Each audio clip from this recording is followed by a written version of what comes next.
kutorana chipikoka anditi tingapedze nguva dzatinge tikaita kudhara ndinonarechadika ava mai ava kutora chipiro chauyu asi chipiro chauyu chakazodzokera nemurume ainge wakazokera nacho vakaona uyu vakaenda muyu kasana zvakanaka kuzorezvokumirana nasmawa nenyaya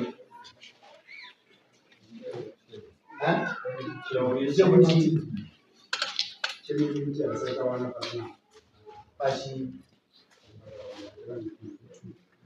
sekuti maita sei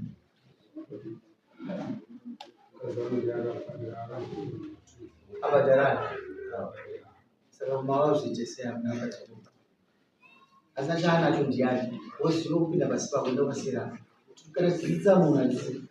usakonduzwe nerudo unokonduza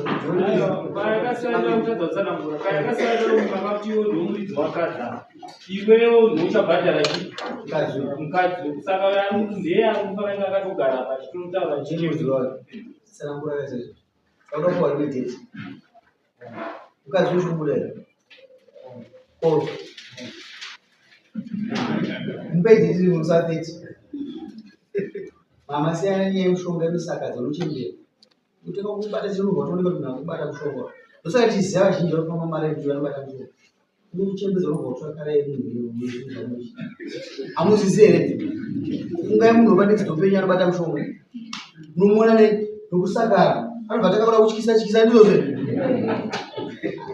uri mwana mudiki usana kutsura unokwakubva muzvinhu izvozvo azvinzwa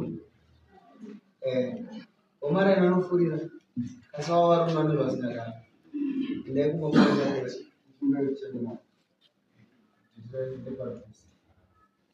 chikumbira ozi ndo zvangandagona sei uyapo yaumukumbira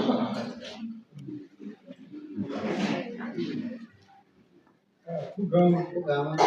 andikaukumbira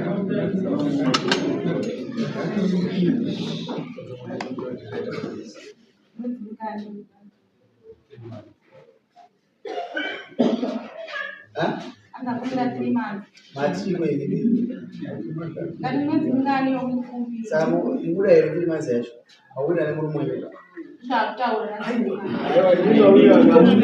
nyaya isiyedai takatonga tienda kwaimwezvizve mombe dzikachizibhadharisana kuti vanhu vanzwisise vatoti mombe 4 hadzisi dzamango kweta vatota kuti mombe 1 ndedu 4 dzimwe 4 idzi dzida kuti uripe dziri kuenda kumuridzi atadzirwa kuti kuna mambo saka mombe 2 asvika kuna mambo ndidzaka isati totona mombe umbakoti vazokurimisa kana matokwawo muzotikwawo